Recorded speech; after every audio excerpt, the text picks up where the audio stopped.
Hi guys, Dom here, back with another Esports News Roundup, looking at developments from the past week. Let's get straight into it this week. So I'm going to go into the UK Sports News. We have got ESL's Premiership in the UK and Ireland. The CSGO Premiership is going to offer a path for players to this new $5 million ESL Pro Tour, which looks really interesting.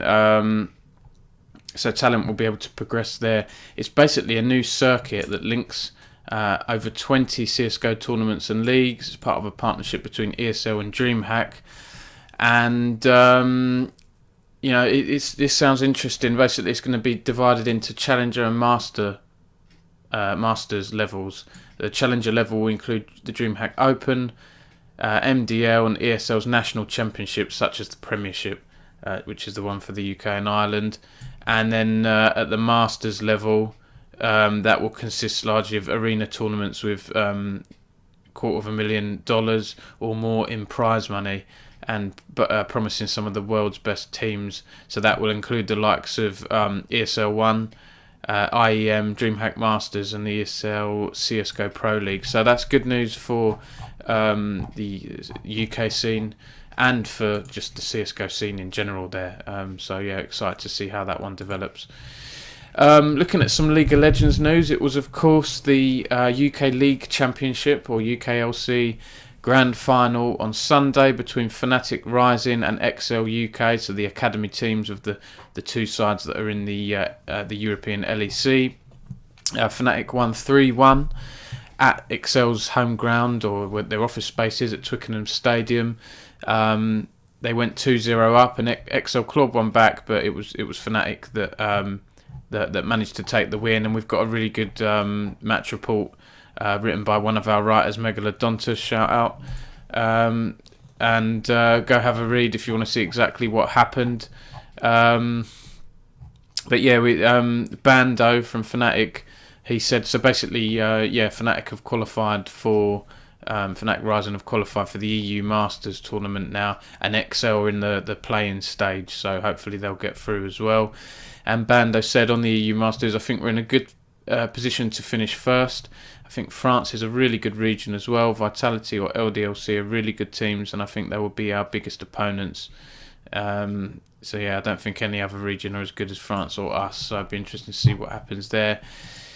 EXCEL, meanwhile, this is a post on the Red Bull website by our friend Sue Collins. Shout out to Sue. Kasing believes EXCEL can win the EU Masters despite losing the UKLC final to Fnatic. He has the faith in improving their performance at the EU Masters. So he said, to end our season like this is so sad. I didn't expect it at all. People can call me arrogant or cocky or whatever, but the way we've performed in scrims is like we're a totally different team, which is why I'm a bit annoyed. To be honest, I thought we were either going to win 3-0 or maybe 3-1. It was that or we lose. We beat everyone in scrims and on stage. For some reason, we just played differently. And he mentioned, there were some really basic mistakes, people having a bad day, too many individual mistakes. That tallies up with what Kasing said to me in an interview earlier this year. He was disappointed with EXCEL's first split in the LEC, really disappointed. And he has high ambitions.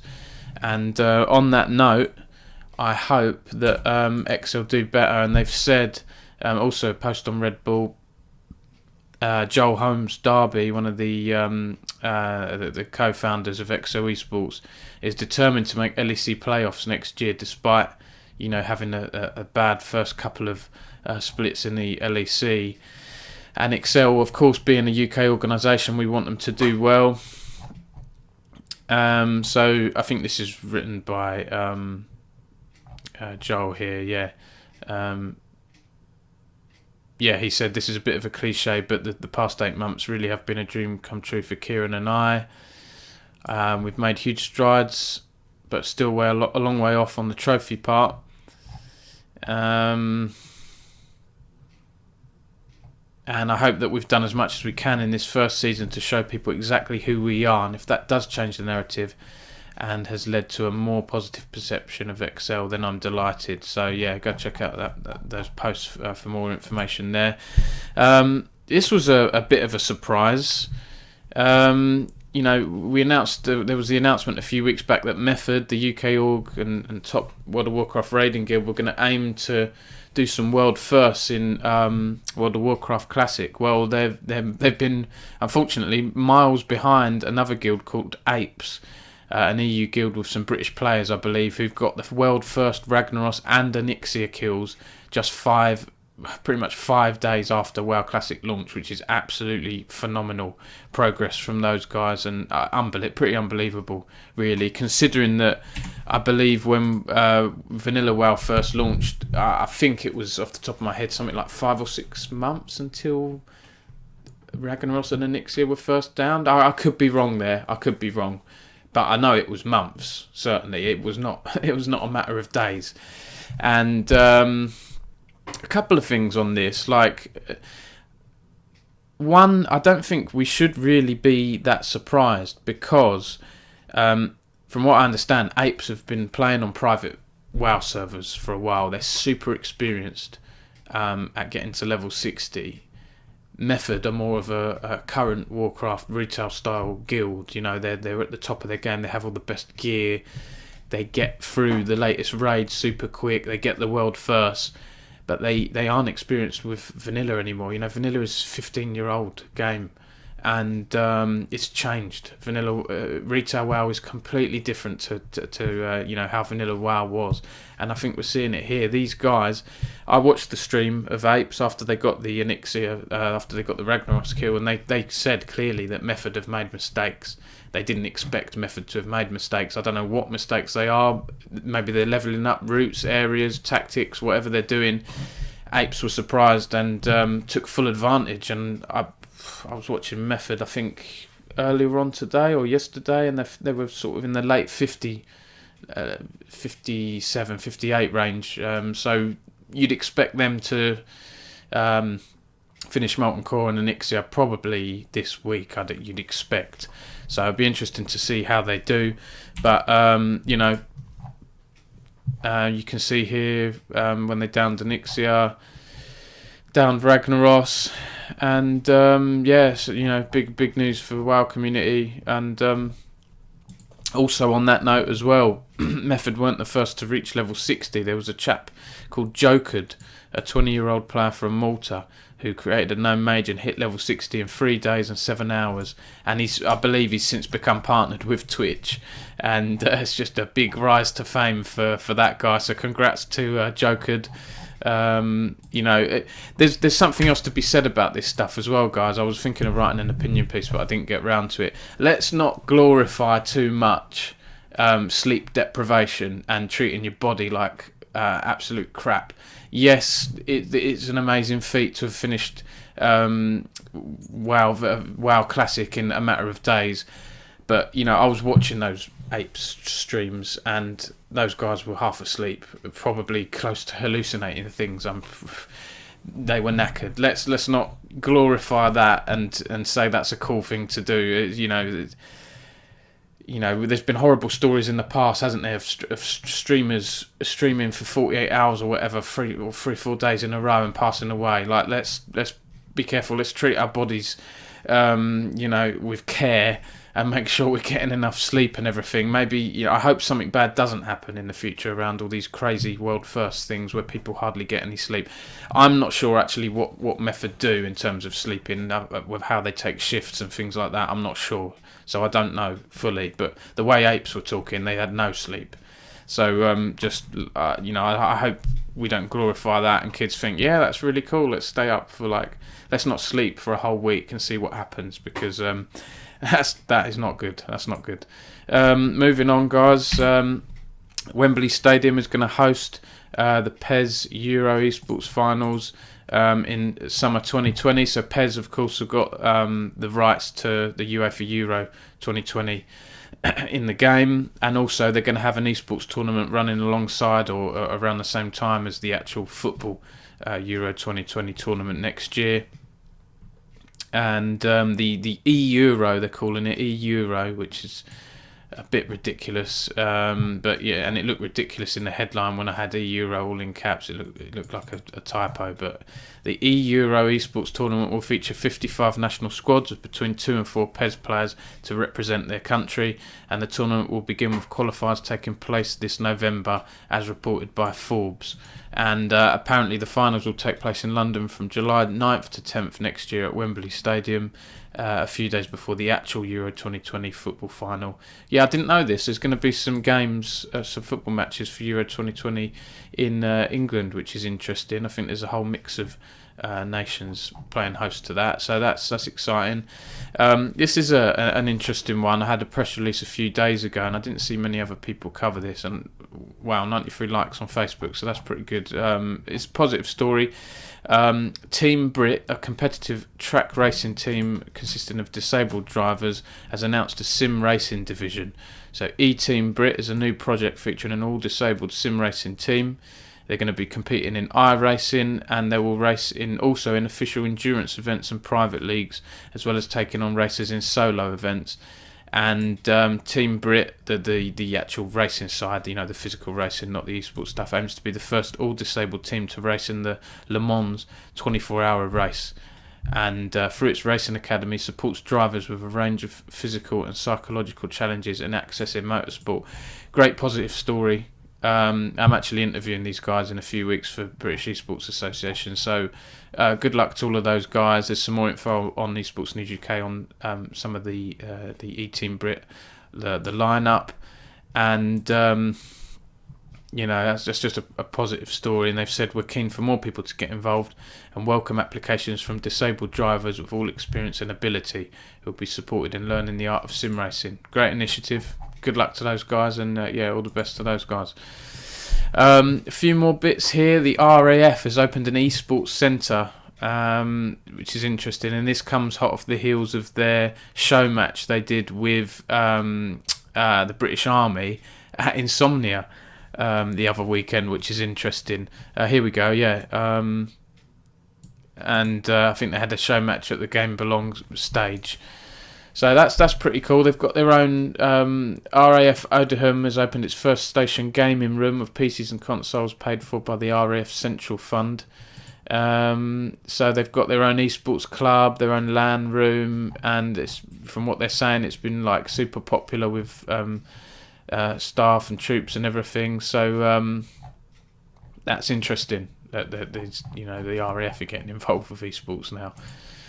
The British Esports Association, I don't normally cover this stuff because obviously this is my full-time job, but worth noting that the new season is starting up in October, and team registrations for schools and colleges is open now, and that ends on September 30th. And for the first time, they're bringing schools and colleges together, so schools and colleges will be able to play each other in the same league, which is interesting. And the reason they've done that is partly because there's 3 games: Overwatch, Rocket League, League of Legends. If you have it split by schools and colleges, that's 6 tournaments, 6 finals, and by moving it to 3 finals, you're more likely to have more stage time and things like that at the finals at Insomnia next spring. So that's a cool one. If you know anyone at a school or college, that's a good opportunity for some students to sign up. Moving on, apparently Faceit have raised $12 million in new funding from Hong Kong's Makers Fund. This is according to the Telegraph, and I didn't see this story anywhere else. I might give Faceit a chase to see if this is true. I'm pretty sure it is, but no one else has reported on this, and I couldn't find a press release on it. So they've got $12 million in new funding from Hong Kong's Makers Fund. So that's, pretty good news. It was the Celtic Throwdown the other day, and there's a post here on eventhubs.com. Go and take a look if you're interested in the standings. There's an awful lot of players in the different games here, but you can see in Street Fighter 5, Bonchan was number 1, Mortal Kombat 11, Rewind on top spot, Dragon Ball Fighter Z, Go 1 was a number 1 above Sonic Fox, Tekken 7, Chicken Maru, and Smash Brothers Ultimate Snook. There's some more games in here. In fact, there's tons of games. So go check out that post if you're interested in who finished where. And last few, this is the last sort of UK focused post here. I'm going to be at ESI London in a couple of weeks, so come on down if you're around, if you're free. ESI Esports Insider, of course, always put on some really great conferences, some great events. I'm going to be moderating a panel on UK esports, looking at how strong 2018 was for UK esports, a sort of landmark year with the majors, of course, the Faceit London CSGO major and the Dota 2 ESL 1 Birmingham, and all the other advancements we've seen in UK esports over the past year or so. So, please do check that out if you're around. That's going to be at Twickenham Stadium, September 16th to 17th. And, we've been included in one of Sky Sports' panels not to miss. So here it is, building on the biggest year in UK esports history. We've got Ben Greenstone, Heather Dower, Clement Murphy, Dan Wood, and I'm going to be moderating that. So actually, I've been emailing those guys, and I think we've missed Dan off. Shit, sorry, Dan. We're gonna have to email you after this. I'm glad I mentioned this. Okay, so looking at some global news, guys. Apparently some CSGO pros were arrested in alleged match fixing in Australia. Australia's Victoria Police have made multiple arrests in an alleged CSGO match fixing scheme. Apparently they were tipped off by a company that took some of the bets. In all, over 20 suspect wagers were uncovered, leading to 6 arrests. And it's believed at least 5 matches were impacted. A police statement. I mean, that's... would we have that here? I mean, it'd probably be the tournament provider putting down some penalties and, maybe the Esports Integrity Coalition getting involved. But, I guess match fixing it's breaking the law, isn't it? Of course. So, the police have got involved out there and... it says those arrested ranging age from 19 to 22 years old, and none of them were named. Australia Police Commissioner Neil Patterson said it was a first of its kind investigation. Absolutely. So we don't hear much of match fixing in esports, and I hope that continues. We don't want obviously none of this in esports. Huya has partnered with MTG, the ESL owners. So as part of this deal, it looks like ESL are going to be sort of on the streaming platform Huya, the Chinese live streaming platform. If the deal goes through, the investment in ESL will cost Huya $30 million in primary and secondary shares. And MTG will remain as the majority owner in ESL. So sort of new sort of co-owner for ESL if this deal goes through. More details on Esports Insider here, covered by the UK Reporter of the Year, Adam Fitch. What else do we have here? World of Warcraft has set a record. World of Warcraft again. I'm sorry if I'm making you sick with it, guys. I love the game, but it's in the news as well at the moment. Everyone's talking about it. It set a record with 47 million hours watched in 1 week between August 26th to September 1st. So it posted the most hours watched in a week by any title on Twitch in the past 2 years. Okay, so more than 45 million following the release of Classic. So that doesn't sound like it's an all-time record, obviously, but in the past 2 years, which is still very interesting. And you can see here just how many viewers it had over the likes of CSGO, IRL, League of Legends, Fortnite, all other lots of big games. But of course, it's a spike, isn't it? Well, Classic has just launched, and you can expect those numbers to drop as time goes on over the next few months. Last few stories here. There's a new app. There's a new platform that's launched, Teams.gg, which looks quite interesting. I had a press release sent on this, but I didn't run anything because I get a lot of these kind of promotional things. But it looks interesting, and I think it's basically a matchmaking system uses a two-way matching system which utilises a number of factors to identify good player matches. So it's aiming to be accurate on finding players that are similar to your skill level, maybe helping players meet similar players to form new teams. And I'd love to see if a platform like this allows players to forge a team and succeed in esports, whether it's grassroots or whatever. That'll be an interesting story if that happens. So it looks interesting. There's a full interview on, again, Esports Insider by that man again, Adam Fitch. So go check it out. And lastly, guys, we've got here new video leak shows League of Legends mobile client apparent leak. This happened about a week ago, so it's a little bit old, this one. I don't know if it's true or not, but there have been reports in the past that League of Legends, Tencent, the owner, does want Riot to make a mobile version of the game, so it doesn't surprise me at all if it's true. And you can see here sort of what it looks like if it is true. So going into a match, I'll just skip ahead. You can see here the loading screen, very similar to the desktop version of League. But you can see the controls look quite interesting. You've got a thumbstick on the left, and then you've got like little buttons for the abilities. And it looks like when you're doing skill shots, you sort of drag like that. So yeah, obviously going to be harder to control than keyboard and mouse, especially if you're used to playing League on a keyboard and mouse, which a lot of you obviously will be. But looks pretty casual, looks quite fun. Time will tell if this thing is legit. Certainly looks it. I don't know. What do you think about League on mobile? Would you play it? I don't know if I will. It's because you still need, like, if you go into a game of League, you need 20, 30, 40 minutes, time out of your day to play that game of League, unless you're going to be an arsehole and quit early, which we don't want to do. But for me, if I've got that time set aside and I want to play League and I'm at home, I'm going to play it at home. I think these kind of things could, come to fruition and succeed more once 5G kicks in.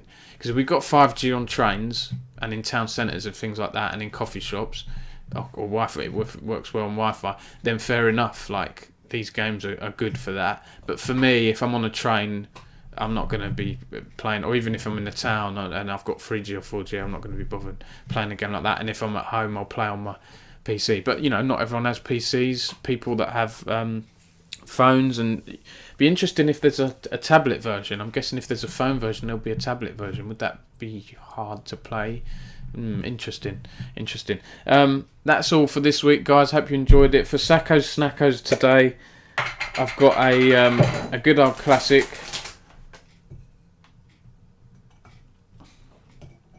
The Dorito with dip, with accompanying dip. Can't see that very well, but yeah.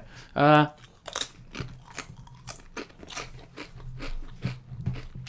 mean, crisps for gaming. It's a pretty good combination. You get messy hands. That's the only thing. You get over your keyboard and that, make it a bit greasy, but it tastes lovely, and you can just dip and go as you want. So 8 out of 10 from me, guys. That's it from this week. Hope you enjoyed it. I'll see you in the World of Warcraft again.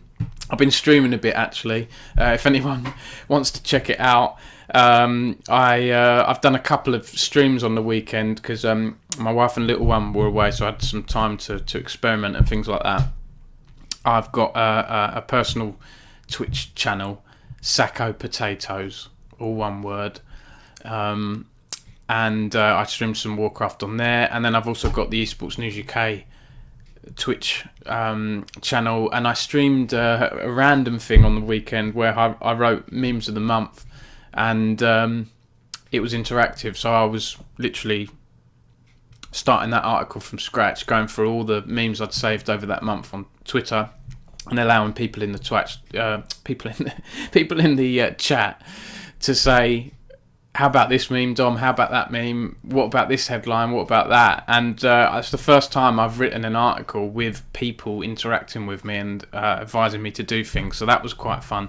And shout out to Beely as well. So I'll try and find the just before I end this, I'm just going to try and bring this up. Here we go. So this was it, the end result. Memes of the month. We got Beely here from Enclave, and who was turned into a sort of weird hybrid with Ari in League of Legends. So it's not just memes. There are some cool and funny things, but it's not just memes. It's all lots of silly stuff as well. So go check that out. That's on the Esports News UK website. And yeah, shout out to Cloudy Wolf as well. I think it's Priscilla. I hope I've pronounced your name correctly for doing that artwork. Yeah, it gave me a chuckle. So that's it from me, guys, this week. Thanks for watching as always, and I'll see you next time.